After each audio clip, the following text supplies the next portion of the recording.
So when it comes to scientific presentations, I know there's no real training provided to teach you how to present.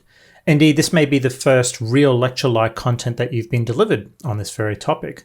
So the results of this lack of training may mean that you're not necessarily an expert on public speaking or presentations, but what you are an expert on is listening to talks. I mean, you're all university students, so you've likely listened to hours and hours of lectures, including some of my own. But in addition to this, you've likely listened to the presentations or talks from other students as well. So as an expert listener, you have an appreciation for what you want to listen to. You should use this to inform your own presentation. Think about what it is that you like to listen to. Let's use my lectures as an example.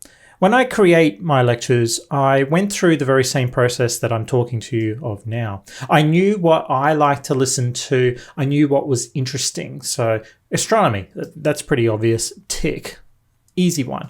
But I also know that I like relevant and informative animations and figures to help my understanding. So I try to include those there too. I also know that I like a somewhat professional presentation with more than a few pixels. I also like to see explanations of complex ideas spelt out in finer detail. And I also like someone who talks clearly, concisely, and enthusiastically without too much jargon. Now, hopefully this is reflected in my lecture videos, but I know they're not all perfect, especially the ones I recorded on the weekends or late at night when I probably should have been asleep. But let's shift the focus back to your presentations and let's consider a few of the basics to ensure both your spoken and your visual components are up to scratch. Let's start with some PowerPoint basics. Now, some of you already know my disdain for Comic Sans. That said, a sans serif font like Comic Sans is indeed what you want to use rather than serif fonts. Serif fonts are those ones that have the little lines attached to the ends to make them look all fancy. The trouble is, psychoanalysts have determined that serif fonts are more difficult to read and take longer to read than sans serif, which is obviously what you want to go for here. Oh, and you need to avoid all caps. That's also difficult to read, and it also suggests that you're yelling at the audience as well. You should also watch your font size, so consider where you're presenting or what you're presenting on to make sure that your font size is suitable for your audience. Now, what about color?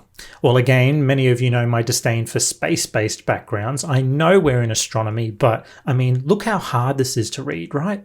It's crap. Keep it simple and avoid a bad combination of colors, and perhaps consider colorblind friendly options as well. Now, what about layout? Well, every slide should have a short and simple heading, something that provides an overview of what the slide is about.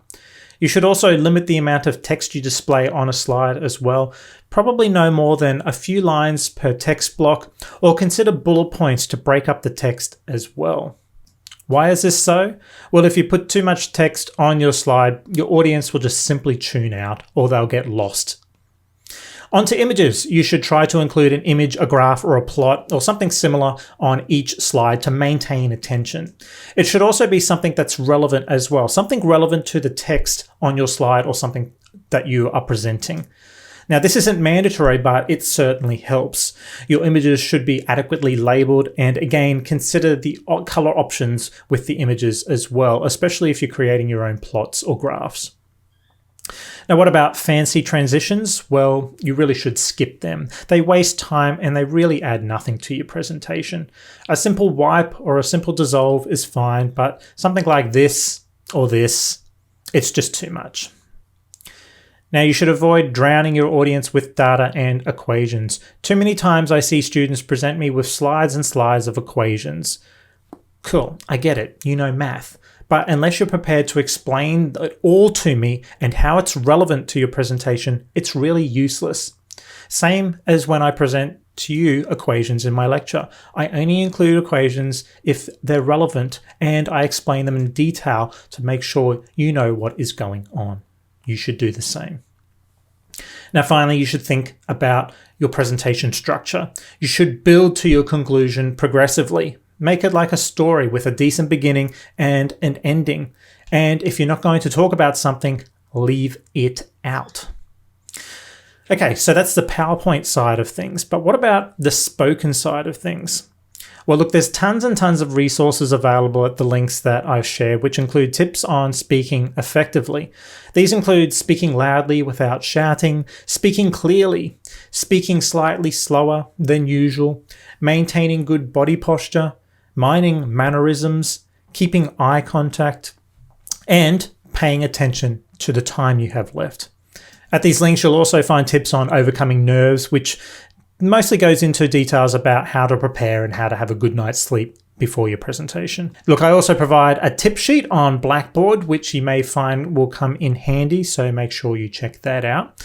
But the key takeaway for delivering a good presentation will be practice, practice, practice, and not just in your head, but out loud and ideally in front of others and multiple times. Practice now, not only for this unit, but for the many times you'll need to present at university in the future and perhaps in your career in the future as well. If you tackle your shortcomings today, you'll be an expert tomorrow.